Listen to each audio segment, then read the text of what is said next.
ഇവിടെ സിസ്റ്റർ എനിക്ക് ആൺകുട്ടിയാണോ പെൺകുട്ടിയാണോ? അതിന് ഷണ്ണിന്റെ പ്രസവം കഴിഞ്ഞിട്ടില്ല. ഒരു ക്ലൂ എങ്കിലും തരൂ. ഇതെന്താ ബ്ലാങ്കറ്റ് മാർക്ക് ഡൈപ്പർ മുന്നോട്ട് നോക്കി എനിക്ക് ചേർക്കാൻ പോകണം കൊച്ചിനൊക്കെ തന്നെ. ഇതൊന്നും വേണ്ട, തനിക്കൊരു മുണ്ട് മാത്രം മതി. ഷോപ്പിന്റെ ആൾക്കാർ സെൻഡ് ചെയ്തല്ലോ അല്ലേ? ഞങ്ങളുടെ കാലത്തൊക്കെ പ്രസവിച്ചു കഴിഞ്ഞാൽ അരി ഇടിക്കുമായിരുന്നു. ഇപ്പോഴത്തെ പെണ്ണുങ്ങൾക്കല്ലേ ഇതൊക്കെ. എന്തൊക്കെ കാണണം. ആന്റി നേരെ തന്നെ ലെഫ്റ്റ് എടുത്തതിന് ഒരു ലിഫ്റ്റ് ഉണ്ട്, അതിൽ കയറി പോലെ പാതാളത്തിൽ ഇറങ്ങിപ്പോ. അഞ്ചനയുടെ ഇപ്പൊ കഴിയും. അരമണിക്കൂർ ഞാൻ നല്ല മുഹൂർത്ത. നമുക്കൊരു അരമണിക്കൂർ നീക്കി വെക്കാൻ പറ്റും സിസ്റ്ററെ? അല്ലെ പ്രസവം അകത്ത് കണ്ട ഇനാഗ്രേഷൻ സമയത്ത് വിട്ട് പുറത്തിറക്കാൻ വേണ്ടിട്ട് പ്രസവമാണ്. സിസ്റ്റർ അവൾ എന്റെ പേരും പറഞ്ഞ കരയുന്നത്. ഇച്ചിരി ധൈര്യം കൊടുക്കാൻ ഞാനും കൂടെ കയറിക്കോട്ടെ. 10 മിനിറ്റ് മുമ്പ് ധൈര്യം കൊടുക്കാൻ നീ അല്ലേ തിരക്കാൻ വെട്ടിയിട്ട് വാഴത്തിന്റെ പോലെ പോയി കിടന്നത്. പോയി വല്ല ബെഡിലും പോയി കിടക്കോ. കാവ്യ പ്രസവിച്ചോ? നിങ്ങളിങ്ങനെ 10 മിനിറ്റ് കൂടുമ്പോ പ്രസവിച്ചോ എന്ന് ചോദിക്കല് കോലപ്പുണ്ടാക്കുന്ന പരിപാടി എല്ലാം സമയം എടുക്കും.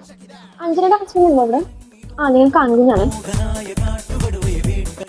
ഇയാൾക്ക് നിന്റെ നല്ല ഇറങ്ങി വേണം. അത് ഒത്തിരി സന്തോഷം വന്ന അവനപ്പൊക്കെ ഇറങ്ങി വരും സിസ്റ്റർ. റബ്ബർ ഷീറ്റ് മേടിക്കാൻ പറഞ്ഞിട്ട് ആളെന്തി? റബ്ബർ തോട്ടം അന്വേഷിച്ച് പോയിട്ടുണ്ടോ? ഉടനെ കൊണ്ടുവരും. റബ്ബർ തോട്ടോ?